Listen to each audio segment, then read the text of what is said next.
तो अगला जो क्वेश्चन है आपका 16 नंबर क्वेश्चन है भाग नंबर सी में। ये आपको बता दिया था कि भाग नंबर सी आता है वो 3-3 नंबर के क्वेश्चन का आता है। आगे आपको द्विघात समीकरण का दे रखा है 3 नंबर पर समाला का आपको द्विघात समीकरण दे रखा है। इस द्विघात समीकरण को आप लिख लो x² माइनस का 2x माइनस के 15 लिख लो। ठीक है, ये आपको दे रखा है। ये कह रहा है कि इसके सुने ज्ञात करो और तथा सत्यता की संबंध की जो संबंध है उसका जो सत्यता है आपकी जांच से करनी। सबसे पहले हम क्या करेंगे, इसके मान निकालेंगे। क्या निकालेंगे? सबसे पहले इसके मान निकालेंगे गुणनखंड विधि से। अभी देखने का आपके पास ये जो संख्या देखिएगा, इन संख्याओं को क्या कर लो, आप गुणा कर लो। कितना आ गया? माइनस की 15x² आ गया। x² किसका आ गया? माइनस का आ गया। यानी आपको x² भूल दो एक बार, आपके पास संख्या कितनी? आपके पास 15 है। यानी 15 ऐसी दो संख्याओं का गुणा बताओ जिसका गुणा करने पर 15 आता हो। ये 5 को 3 से गुणा करते हैं तभी 15 आते हैं। कितना आते हैं? भी 15 आते हैं। 5 3 15, यानी ऐसी दो संख्या जिनका गुणा करने पर कितना आता हो? 15 आता हो। तो आपके पास दो एक टुकड़े हो गए, यानी ये दो टुकड़े वो हो गए जिनका टुकड़ा करने पर जिसका मान क्या आना चाहिए? 2x आना चाहिए। क्या आना चाहिए? अभी देखने का आपके पास अगर 5 में से आप क्या घटाते हो? 3 घटाते हो तो आपके पास क्या बचता है बच्चों? 2 बचता है। क्या बचता है? 2।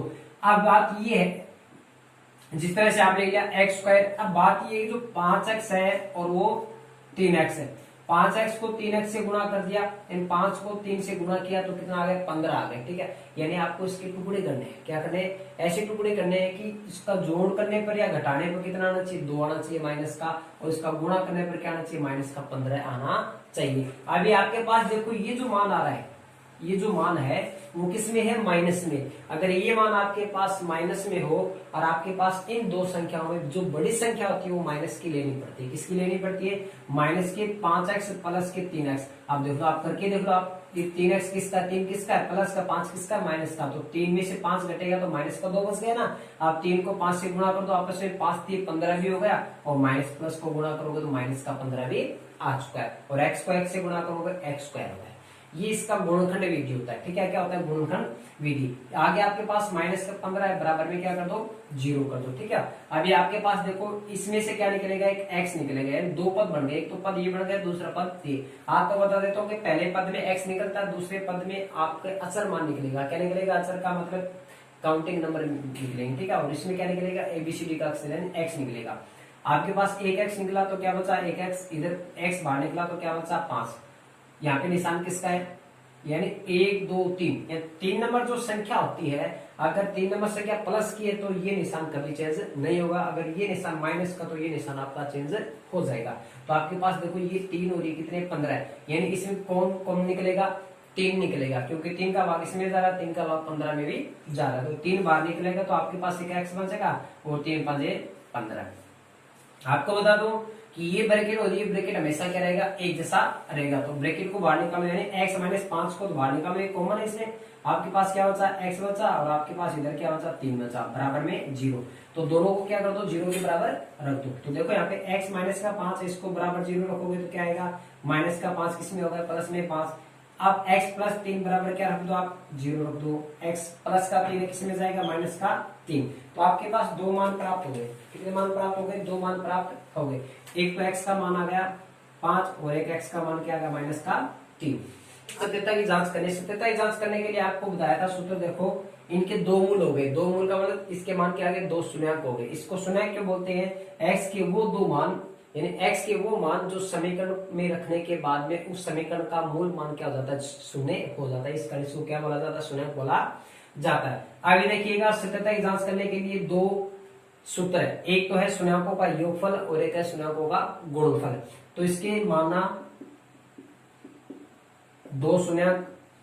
ठीक है, तो बेसिकली आपको पूरा क्वेश्चन है डायरेक्टली लिख देता हूँ। ठीक है, इसके दो शून्यक अल्फा बीटा मान लो, चाहे ए बी मान लो, भी कुछ मान लो। ठीक है, तो ए का तो मान तो हो गया 5, और बी का मान क्या होगा? माइनस का 3। तो डायरेक्ट लिख दो यहाँ पे शून्यकों का योगफल। शून्यकों का योगफल का सूत्र होता है माइनस बी बटा ए।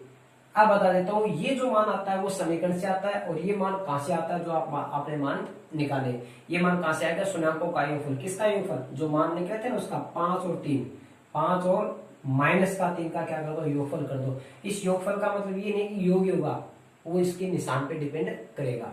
ठीक है। अब देखिए माइनस का माइनस आ गया। अब बी और ए आपके पास दिया हुआ समीकरण देखो ये रहा, इसका व्यापक रूप लिख देता हूँ इसी के नीचे, इसको मिटा दो थोड़ा सा, x square plus b x plus में सी। तो देखो सी के सामने कितना भी माइनस का 15, बी के सामने कितना भी माइनस का 2, यानी माइनस साथ में लेना भी। एक्स स्क्वायर के सामने एक्स स्क्वायर है तो ए के सामने कोई नहीं, तो वहां पे क्या माना जाता है, एक माना जाता है। ये मान पुट कर दो, माइनस का माइनस आ गया, बी का मान आपके पास क्या है माइनस का 2, अपॉन में ए का मान कितना है 1, माइनस माइनस क्या हो जाएगा प्लस हो जाएगा 2, और नीचे 1 है, कितना आ गया 2, यानी ये मान तो समीकरण से कितना आ रहा है 2 आ रहा है, और आपने जो मान निकाला था शून्य उसका मान भी क्या आना चाहिए, उसी के बराबर आना चाहिए। आपके पास देखो ये कितना भी प्लस माइनस किसका हो जाएगा, ये प्लस माइनस क्या हो जाएगा माइनस हो जाएगा, और 5 में से 3 गए 2, उधर भी 2 और इधर भी 2। तो देखो शुन्याकों का योगफल तो क्या आ रहा है सही आ रहा है। अब बात करते हैं किसके शुन्याकों का गुणनफल की, किसके शुन्याकों के गुणनफल की। इसको मिटा दूं मैं थोड़ा सा, देखिएगा शुन्याकों का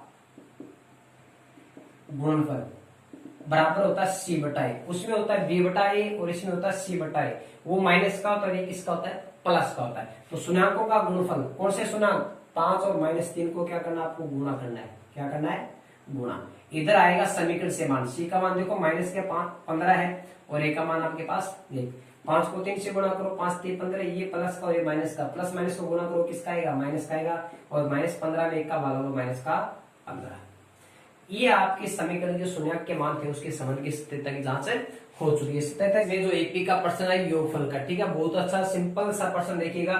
एपी में दूसरे तीसरे प्रश्न को मैं पूरा नहीं लिख पा रहा हूँ, ठीक है, पूरा प्रश्न नहीं लिख रहा हूँ, आपको बोल करके बता दूंगा, आप पेपर से मिला लेना, ठीक है। डायरेक्टली देखो आप मेरे को जो आवश्यकता है उस क्वेश्चन को डिनोट कर रहा हूँ बस, ठीक है। दूसरे तीसरे पद क्रम से, यानी दूसरा जो पद है वो 24 है, तीसरा पद वो क्या है 28वां, यानी आपको कह रहे हैं दूसरा पद वो एनवा पद माना जाता है। क्या माना जाता है एनवा, एन का मतलब दूसरा है तो 2 रखा जाता है एन की जगह, और 10वां बोल दिया तो एन की जगह 10 रखा जाता है। तो ये करेंगे दूसरा पद तो 24 है और तीसरा पद कितना है बताओ 28 है। तो ये करेंगे 21 पदों का योगफल ज्ञात करो। तो हम इससे क्या करेंगे समीकरण बनाएंगे, ठीक है। क्या लिखोगे प्रश्नानुसार, क्या लिखोगे प्रश्नानुसार। उसने बोला कि दूसरा जो पद है यानी ये हो गया आपका ए एन, जब ए एन वाला सूत्र लगाते हो तो सूत्र तो ये होता है ए एन बराबर ए प्लस एन माइनस 1 और इंटू में क्या होता है डी, ये तो सूत्र होता है। तो इसने ये बोला कि दूसरा जहां पे आपको एन दिखा वहां पे क्या रख दो 2 रख दो, क्या रख दो वहां पे 2। तो आपके पास समीकरण क्या बनेगा ए प्लस, अब 2 में से 1 घटाओगे 1 बचेगा, 1 को डी से गुणा करोगे, समझ गए क्या। दूसरा तरीका ये है जितना आपको बोला जाए, जितना आपको बोला जाए कि दूसरा पद है, तीसरा है, 8वां 10वां, उसका एक कम कर दो। जैसे 10वां हो गया पद तो 10 का एकम कितना होगा 9, तो आप डायरेक्ट क्या लिख दो 9D, क्या लिख दो 9D, और उससे पहले क्या लगा दो ए लगा दो, क्या लगा दो ए, क्योंकि ए आपको इसे मान नहीं दे रखा है। तो ये कह रहे थे जो दूसरा जो पद है उसका मान आपको कितना बता रहा है, आपको 24 बता रहा है, यानी आपका मान आ गया ए प्लस डी बराबर क्या हो गया 24। ये आपका समीकरण 1 हो जाएगा, ठीक है। इसके बाद में बात करते हैं तीसरा पद, ठीक है। तो आप सीधा लिख दो ए प्लस 3 का एक कम कर दो 2D हो जाएगा, कितना हो जाएगा 2D, इसका मान कितना है 28। ये समीकरण 2 है। अब अपने को क्या करना है कि ए और डी का मान निकालना है, यानी किसी संख्या का योगफल ज्ञात करना है तो आपके पास एंड होना चाहिए। क्या होना चाहिए, एंड का मतलब होता है ए का मान, एन का मान और डी का मान होना चाहिए। ए का मान, एन का मान और डी का मान होना चाहिए। तो ए बोले तो पहला पद हो जाएगा, ए का मान निकल जाएगा, डी सर्वांतर निकल जाएगा, और एन आपको कितना दे रखा है बताओ 61 दे रखा है। 61 पदों का योग ज्ञात करना है तो 61 वो संख्या है कौन सी, वो संख्या तो निकलनी पड़ेगी ना, ए और डी का मान निकालना पड़ेगा। अभी देखिएगा अपने को क्या करना है कि समीकरण 1 और 2 को देखना है। अपने पास देखो ए और ए एक जैसा है, समझ गए, जितना ए ऊपर 1 है वहां पर नीचे भी ए कितना है 1 है। आप डायरेक्ट क्या कर दो समीकरण 1 में 2 घटा दो या फिर समीकरण 2 को 1 में घटा दो, यानी समीकरण 2 को 2 में से क्या घटा दो 1 घटा दो, 28 में 24 आसानी से घट जाएगा। तो आप ये लिख दो समीकरण 2 माइनस समीकरण 1, और कोई समीकरण 1 में से 2 घटाना चाहे 2 घटा दो, बात है अगर एक ही क्या है ना इसका ए प्लस का 2D 28 और ए प्लस का डी बराबर 24। जब एक समीकरण को दूसरे समीकरण में घटाया जाता है तो दूसरी जो समीकरण होती है उसका निशान चेंज होकर दिया जाता है। ये प्लस का माइनस का, ये प्लस का माइनस का, ये माइनस का। अब ए से ए घट जाएगा, ऊपर डी कितने 2, नीचे डी कितना 1, 2D में से 1D गया, 1D बच गया, और 28 में 24 गया, कितना बच गया 4। तो इसका मतलब डी का मान कितना आ गया आपके पास 4 आ गया, और इस डी का मान किसी भी समीकरण 1 में रख दो चाहे 2 में रख दो। चलो हम समीकरण 1 में रखते हैं, समीकरण 1 से a प्लस डी का मान कितना है 4 बराबर में कितना है 24। ये प्लस का जो 4 है वो आगे जाएगा, किस में जाएगा माइनस में जाएगा, और माइनस में जाएगा 24 में 4 जाएगा तो कितना बचेगा 20 बचेगा। तो देखो a का मान कितना आ गया बताओ 20 आ गया, और d का मान कितना आ गया 4 आ गया, और n कितना दे रखा आपको 61 दे रखा है। 61 पदों का आपको क्या करना है योगफल ज्ञात करना। तो योगफल का सूत्र आप जानते हो 61 पदों का योगफल, तो सीधा लिख रहा हूं मैं देखो Sn बराबर n बटा 2 2a plus n minus 1 into में d। तो n की जगह आपको 61 रखना है, 61 पदों का योगफल हो जाएगा 2 गुणा 2a गुणा में, तो 2 गुणा a का मान कितना देखो 20 आ गया अभी। n आपके पास 61 है माइनस 1 का, तो d का मान आपके पास कितना है 4। 61 में 2 का भाग जाएगा नहीं, ये यथावत रखो आप। 20 दूनी कितने हो गए 40। 61 में 1 जाएगा कितना बचेगा बताओ 60 बचेगा। जब 60 को 40 से गुणा करो, सॉरी 60 को जब 4 से गुणा करो 6 तो 24 कितना हो गया 240। अब 240 और 40 कितने हो गए 280 हो गए, कितने हो गए 280। आप 2 से कट जाएंगे 1 4 0 140 हो गए, और 140 को 61 से आप गुणा कर दो, ठीक है 4 हो गए और 24 हो गए और 1 और 6, ये हो गया 854 और आगे क्या लगा तो 0। तो इन संख्याओं का जो योगफल आएगा 61 संख्याओं का योगफल आएगा ये 8540 आएगा। जिस बच्चे ने ये आंसर किया है और इस तरीके से किया उसको 18 नंबर क्वेश्चन की बात करते हैं। 18 नंबर जो क्वेश्चन है आपका जो 8वीं प्रश्नावली से, ठीक है, इस प्रश्न में आपको बताया गया है कि एक 12 मीटर ऊंचा पेड़ है, ठीक है, तो ऊंचा पेड़ है उसकी हाइट कर लो भाई, ये 12 मीटर हो गया भाई, कितना मीटर हो गया 12 मीटर हो गया। अब ये कह रहा है कि तेज आंधी के कारण एक पेड़ बीच में से टूट जाता है, ठीक है, कहीं से कहीं टूट जाता है, तो टूटने के बाद या तो ऊपर टूटा हुआ भाग या तो इस तरफ गिरेगा या फिर इस तरफ गिरेगा। एक तरफ गिरना भी, चलो इस तरफ गिर गया, मान लो उस तरफ गिर गया, ठीक है, तो मान लो कहां से टूट गया यहां से टूट गया। कहा कि पेड़ बीच में से कहीं से टूट गया और टूटने के बाद वो क्या करेगा ऊपर का जो किनारा है वो चल करके कैसे आएगा नीचे तो छुएगा भी, धरती को क्या करेगा पृथ्वी को छुएगा, यानी ऊपर वाला जो सिरा वो यहाँ पर घूम करके आ गया। इसका मतलब ये धरातल यानी क्षैतिज के साथ क्या बनेगा कोण बनेगा, मतलब जो पेड़ है वो सीधी सीधी यहाँ पे टूट गए। मेरी बात को समझ गए क्या, टूट कर कहाँ पे गिर गए नीचे की तरफ है लटक गया है, यानी ये जो टूटा हुआ भाग घूम कर कहाँ पे आ गया ऐसे घूम करके आ गया और यहाँ से जॉइंट में जुड़ा हुआ है अभी, ठीक है। तो ये जो टूटा हुआ भाग ये वाला और ये वाला भाग क्या रहेगा सेम रहेगा, क्योंकि टूटा हुआ भाग ये तो नीचे आएगा, लेकिन पेड़ की हाइट देखो ये यहाँ से लेकर के यहाँ तक कितनी है 12 मीटर है, कितनी बताओ 12 मीटर। अब ये नहीं पता, ये पूछ रहा है कि पेड़ जो नीचे से यानी पृथ्वी से कितनी ऊंचाई से ऊपर है, यानी कितनी ऊंचाई से वो टूटा है, यानी कितनी ऊंचाई से वो टूटा है। मान लो ये कलम है अभी, ठीक है, ये 12 मीटर है अभी, ठीक है, अब यहाँ से टूट गया और नीचे गिरे गए और जी पृथ्वी के साथ क्या बनेगा कौन बनेगा। अब मान लो ये 4 मीटर टूट गया तो पीछे कितना बच गया 8 मीटर बच गया, समझे मेरी बात को। तो वापस वापस जोड़ोगे लोग तो कितना मीटर हो जाएगा वापस 12 मीटर हो जाएगा। तो टूटा हुआ भाग ये है, तो इसको नाम दे दो आप एक, मान लो इसकी लंबाई जो ऊंचाई थी उसको नाम क्या दे दिया आपने ए बी दे दिया, क्या दे दिया ए बी। अब ये बताओ जो बी सिरा था जो ऊपर जो शिखर था टहनिया वो कहाँ पे आ गई नीचे आ गई, तो बी सिरा यहाँ पे था तो बी सिरा आप यहाँ पे भी लिख सकते हो, क्यों ये दूरी और ये दूरी क्या रहेगी समान रहेगी, तो ए बी और सी। मेरी बात को समझे क्या, ये जो बीसी दूरी है वही दूरी यहाँ पे, तो इसका इस रेखा नाम क्या पड़ा देखो बीसी है, इस रेखा का नाम भी बीसी है और इस रेखा का नाम भी बीसी है।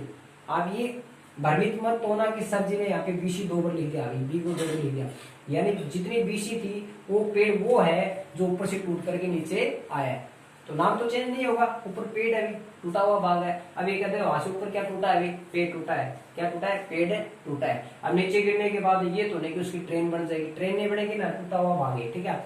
तो ये जो बीसी ये था वो बीसी यहाँ पे, ठीक है। अब ये नहीं पता कि कितनी ऊंचाई से टूटा है, 4 मीटर ऊंचाई से टूटा है, कितने मीटर से ऊंचाई से टूटा है, लेकिन ये मान लो कि टूटा हुआ भाग क्या है x मीटर है, क्या भी x मीटर। अब अपने पास क्या इसमें क्या लगता है ट्रिग्नोमेट्री का जो लाल बटा कक्का वाला सूत्र लगेगा, क्या लगेगा लाल बटा कक्का, ठीक है। इसमें आपको आधार मैं तो दे रखा है नहीं पूछ रखा है, तो जिसमें आपको आधार देखिए उसको मिटा दो आप, आधार ये मिट गया और आधार मिट गया।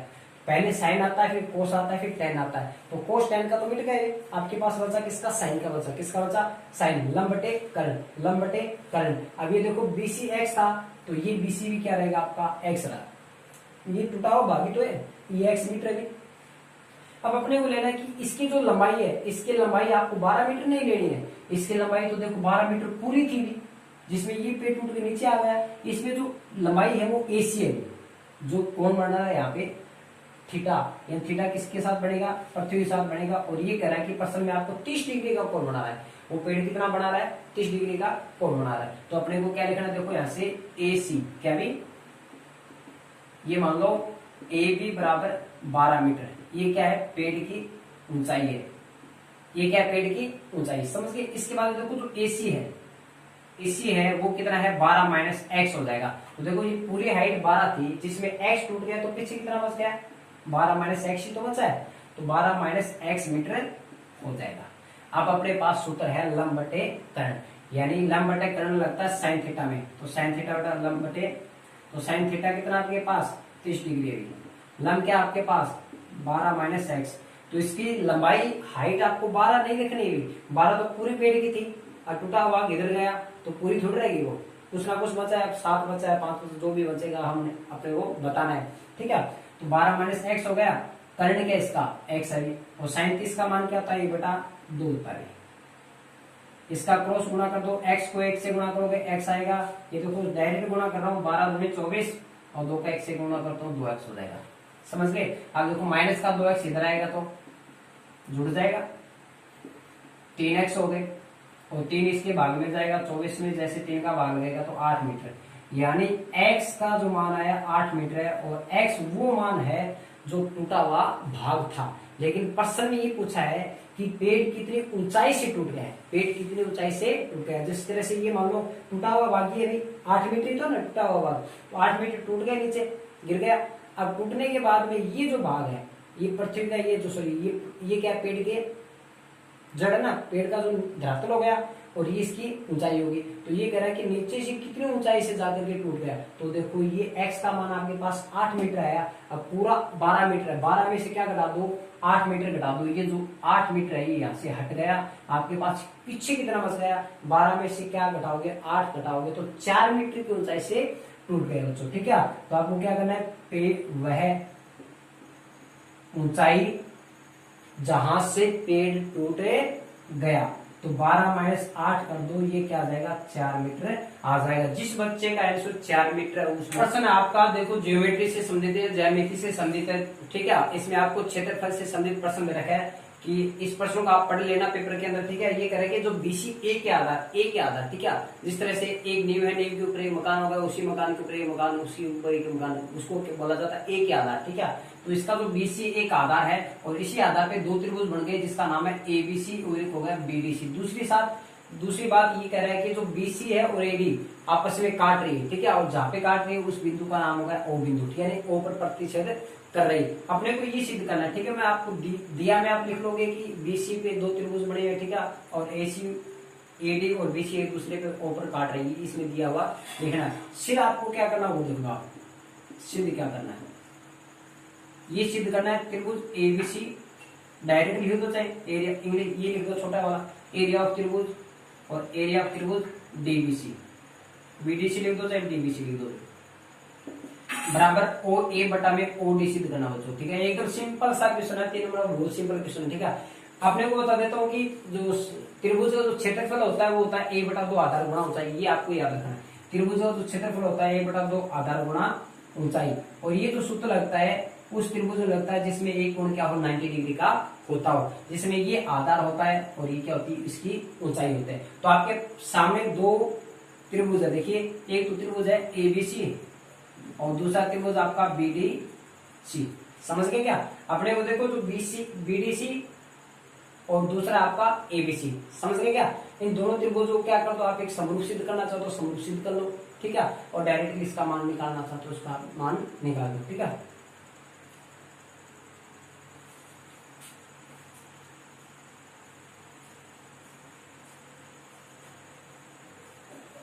ठीक ठीक है। ये त्रिभुज है, त्रिभुज एबीसी में त्रिभुज बीडीसी, दो त्रिभुज आपको लेने। तो सबसे पहले बात क्या करेंगे, त्रिभुज एबीसी, त्रिभुज एबीसी में ये जो ओ ए अभी, ठीक है, ये बीसी पे लंब है, अभी लंबन है 90 डिग्री कोण बना रहे।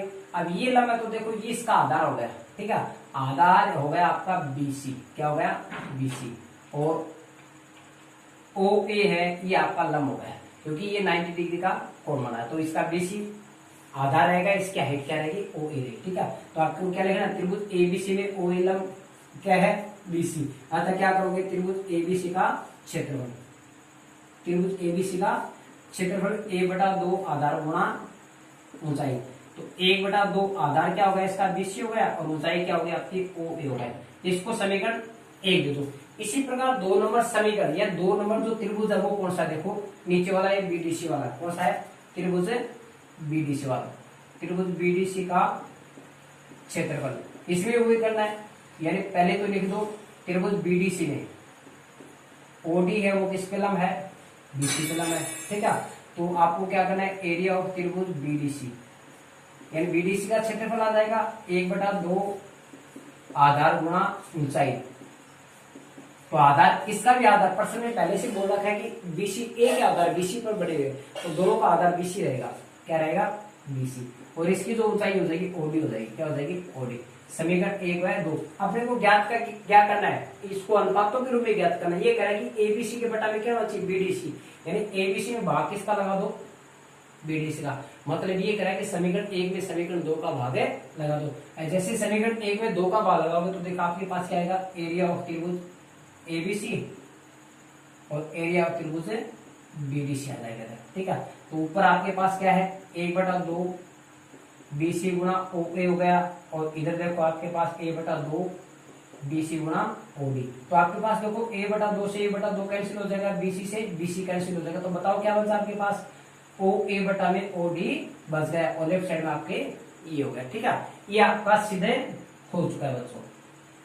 वेरी सिंपल सा जो क्वेश्चन है 20 नंबर क्वेश्चन, ये चक्रीय चतुर्भुज समद्वितीय 12वीं प्रश्नावली से आया है।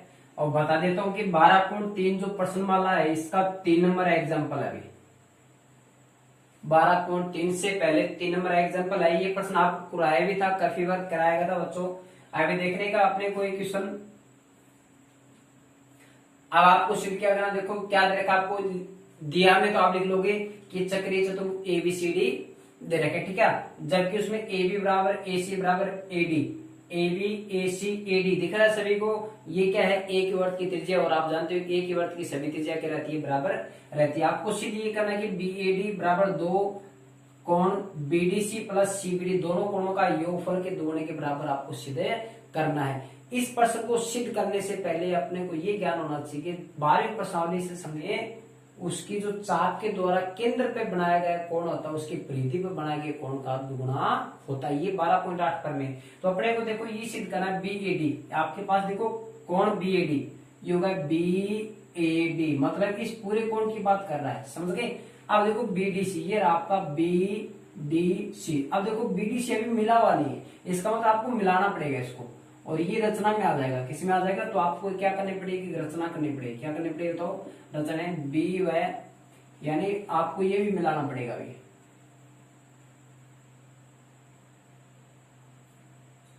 बीसी को भी मिलाना पड़ेगा और सीडी को भी मिलाना पड़ेगा, समझे मेरी बात को। यानी बी सी डी को मिलाया, ठीक है, बी को, या फिर ये देखो बी को सी व डी से मिलाया, ठीक है, और सी डी को मिलाया। इसके बाद में अपने को क्या देखना है, देखिएगा अपने पास सिद्ध ये करना है कि कोण बी ए डी, ये रहा आपका कोण बी ए डी, और यहाँ पे बी डी सी, ये रहा आपका देखो बी डी सी हो गया, कोण बन गया नहीं। और दूसरा है सी बी डी, ये रहा सी बी डी, ये कोण बन गया अभी, करिए। अब देखिएगा उससे पहले बी ए डी है, ये बी ए डी ये किस चाप के अंतर्गत आता है, बी डी के अंतर्गत आता है। तो आपके पास 2 चाप लेने, सबसे पहले 2 छोटे वाले चाप कौन से लेने, सबसे पहले आपको बीसी चाप लेना, ठीक है। तो इसको हल करते हैं हम, बीसी चाप बीसी, समझ गए क्या, चाप बीसी लेते हैं। अब चाप बीसी जो कोण बनाएगा, एक तो केंद्र पे कोण बना रहा है, देखो बीसी एक रेखा निकली केंद्र पे, सी से एक रेखा निकली केंद्र पे मिली, तो इस कोण का नाम हो गया बी ए सी, हो गया। अब देखिएगा बीसी एक रेखा निकली और सी से भी एक रेखा निकली, ये बन गया परिधि पर कोण। तो नियम क्या होता है, यानी वो प्रमेय क्या कहती है, एक चाप के द्वारा केंद्र पे बनाया गया कोण, यानी एक चाप के द्वारा केंद्र पे बनाया गया कोण परिधि पर बनाए गए कोण का क्या होता है, दुगुना। अगर ये 30 डिग्री है तो कितना हो जाएगा, 60 डिग्री हो जाएगा। प्रमेय याद आ रही होगा आपको, ऐसे चित्र बनाने से तो याद आ रहा होगा। अब देखिए जो चाप बीसी, यानी ये चाप ही तो था, जिस तरह से बीसी हो गए यहाँ पे, ठीक है, चाप और भी काफी हो जाएंगे, जिस तरह से यहाँ पे दो चाप है, बीसी और सीडी। तो चाप बीसी के द्वारा केंद्र पे बनाया गया कोण, ठीक है, केंद्र पे बनाया गया कोण कौन सा होगा, बीएसी। कोण बीएसी है, वो परिधि पर बनाए गए कोण बीसी के द्वारा, देखो बी से। अब अपने को कई बच्चे सोचते हैं कि ये बीसी का जो बनाया गया कोण वो लेने कैसे, तो इसका सीधा तरीका है कि बीसी चाप ले लिया आपने, बी से एक रेखा ले जाओ, केंद्र पे ले जाओ, ले गए, सी से भी केंद्र पे ले जाओ, तो ये दोनों टकरा गए यहाँ पे और कोण बन गया बीएसी, बन गया ना, केंद्र पे बन गया। अब बी से देखो एक रेखा इस तरफ चलेगी, यानी इस कॉर्नर पे ले जाना है, अब कहां पे ले जाना है अपने को, कॉर्नर पे। ये चला गया डी के पास और ये चला गया डी के पास, तो इस कोण का नाम हो गया बीडीसी। क्या हो गया, तो ये परिधि पे बना कोण और ये हो गया आपका केंद्र पे बना कोण। जो केंद्र पे बना कोण होता है वो परिधि का क्या होता है, दुगुना, यानी परिधि का जो कोण बना बीडीसी, कौन सा बना, बीडीसी। करिए आप इसको समीकरण एक लिख दो और लिख दो प्रमेय 12.8 से, ठीक है। 12.8 पर में ये तो कहती है एक चाप के द्वारा केंद्र पे बनाया गया कोण होता है वो परिधि पे बनाए कोण का डबल होता है, ठीक है। इसी प्रकार देखिए चाप, दूसरा चाप लेते हैं सीडी, चाप सीडी से, चाप सीडी देखो सी से केंद्र पे गया और डी से केंद्र पे गया, उस कोण का नाम हो गया सीएडी। क्या हो गया, कोण सीएडी। और परिधि पर देखो इधर चला गया, इधर चला गया, इस कोण का नाम हो गया सीबीडी, लिख दो चाहे डीबीसी लिख दो, तो कोण हो गया सीबीडी का क्या हो जाएगा, दुगुना हो जाएगा। इसको समीकरण दे दो और पर में वही लग जाएगी 12.8 लग जाएगी, ठीक है। इसके बाद में अपने को क्या करना है, देखो लेफ्ट साइड में क्या चाहिए आपको, बीएडी चाहिए, यानी कोण बीएडी चाहिए। अब देखो कोण बीएडी ये पूरे कोण की बात कर रहा है, और जबकि ये कोण दो भागों में बटा हुआ, कौन कौन से भागों में, बीएसी और एक बना हुआ सीएडी। तो अपने पास क्या है, ये बीएसी रहा और ये क्या रहा बताओ, सीएडी। जब बीएसी में सीएडी जोड़ दिया जाए तो आपका पूरा कोण क्या बन जाएगा, बीएडी बन जाएगा। और आपको लेफ्ट साइड में क्या चाहिए, बीएडी तो चाहिए, ठीक है, राइट साइड ऑटोमेटिक जुड़ जाएगा। अब डायरेक्टली आप क्या कर दो, समीकरण 1 प्लस समीकरण 2। बहुत ही सिंपल इजी प्रश्न है और 3 नंबर एग्जाम्पल है 12.3 प्रश्न माला से 3 नंबर एग्जाम काफी बार करा चुका, बहुत सिंपल प्रश्न देखिएगा। समीकरण 1 को 2 में जोड़ दो, समीकरण लेफ्ट वाला लेफ्ट में जोड़ना, बीएसी है वो कोण किस में जुड़ जाएगा, सीएडी में जुड़ जाएगा। और इधर देखिए 2 किसका दुगुना है, बीडीसी का, और इधर 2 किसका दुगुना है, सीबीडी का। अभी देखिएगा बीएसी और सीडी, बीएसी में सीडी जुड़ रहा है, देखो बीएसी में कौन जुड़ रहा है, सीडी। जब इन दोनों को जोड़ दिया तो पूरा कोण बन जाएगा जिसका नाम होगा बीएडी। क्या हो गया, कोण बीएडी। इधर देखिए दोनों में 2 कॉमन निकल जाएगा, आपके पास क्या बचा, कोण बीडीसी और प्लस में कोण सीबीडी, ठीक है। फटाक से देखिए ये सिद्ध करना था, क्या ये सिद्ध करना था, बीडीसी और सीबीडी का दुगुना सिद्ध करना था, किसके, कोण बीएडी के बराबर आपको सीधे करना था। वेरी सिंपल इजी प्रश्न था। अब आपको बोर्ड पे करा रहे हैं, हाँ मुझे अब तो आओ, तो हाँ मुझे अब तो आओ है, लेकिन मैं करा तब कि दिमागों को नहीं, आपको तो होने की चीज हो जाए, ठीक है। तो अभी तो देखो मेहनत करोगे, लगन करोगे और चीज अब पर से गणित में क्या होता है, गणित में कई बच्चे क्या करते हैं, उसको रटाफिकेशन करते हैं, फिर उसको पढ़ते हैं। पढ़ने से ऐसे नहीं होगा, अपने नोटबुक में उसको बार बार पेन से करोगे, उससे मेहनत करोगे तभी काम होगा भाई, ठीक है। ये ऐसे तो जिस तरह से रेखा खींच दी, ये रेखा खींचने से ऐसा काम चलेगा नहीं। इसमें स्पष्ट पता चलता है कि क्या कुछ लिखा है, ठीक है। आपको स्पष्ट लिखना होता है और स्पष्ट कार्य करोगे तभी कामयाब होगा, ठीक है।